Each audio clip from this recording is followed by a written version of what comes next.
From KHON2 News, this is Hawaii at 6 with Joe Moore, Hawaii's #1 news. Tons of sand are dug up from state land and sold, disturbing an ancient burial ground. The teeth were absolutely perfect and had never been touched by a dental tool. Aging chemical weapons in our oceans. What threat the toxins pose to the environment. Lawmakers discuss ethics rules in the wake of 2 embarrassments for House members. And confusion over a small stretch of stream. Who's responsible for cleaning out years of debris?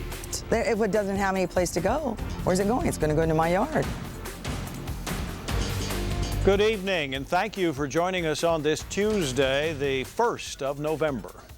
Tons of publicly owned sand were dug up and sold, and the digging disturbed human remains at a known burial ground. KHON2 News has learned that's what happened at Dillingham Airfield in Mokuleia. Leslie Wilcox reports. Leslie? Joe, the mining and removal of valuable blonde sand from public land amounted to an open secret at the airfield.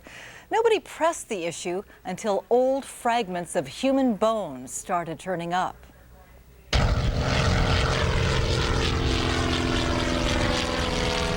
Glider pilots have a sweeping view, and they could see machines digging large pits behind high brush, Mauka of the runway at Dillingham Airfield. And near their hangars, they found sand on the road in the mornings. We'd ask a couple questions, but we never got answers. You know, just kind of a smile and a wave. KHON2 News has confirmed beach-grade sand from veins running beneath the surface was hauled away by contractor Stay & Sons, a firm that's done legal sand mining on private land at nearby Dillingham Ranch. The law is very particular that material used to replace the sand must be environmentally certified. They just brought rubbish in here, concrete and tree branches, and after they packed it all down, they just brought some dirty sand and smooth it over the top. The state says the contractor had permission to bury heavy brush crews had cleared. During the daytime, they'd pile the sand up, and then they'd move it at night. It just seems like it was kind of on the sly. Here's what's left of what was a formidable sand stockpile. Sources say there were up to 6 truckloads a day leaving the airfield for weeks.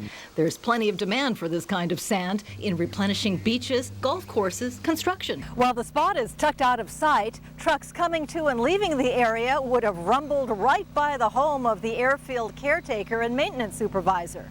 The supervisor declined comment, and the contractor didn't return our calls. But some say the bones are talking. Last month, state crews found an historic bone fragment where the sand mining was done, part of a human leg. Last week, the owner of this new Mokuleia home was surveying coral and sand he bought from Stay & Sons and discovered part of an old jawbone. Right on the surface was this chunk of bone, and I picked it up and looked at it, and it was obviously human. He knew the sand was from Dillingham Airfield because the contractor had sent him there to check out the fill before delivery. Some of the sand mining appears to have taken place in a known Hawaiian burial ground where Thomas Shirai Jr.'s ancestors lived for generations. Just dwelling, what am I going to do, or trying to absorb what had happened. The state tells us it is a clear violation of its lease with the Army to allow any sand to be removed. We'll hear from a spokesman tonight at 10. Joe? Sounds like there's much more to come. Thank you, Leslie.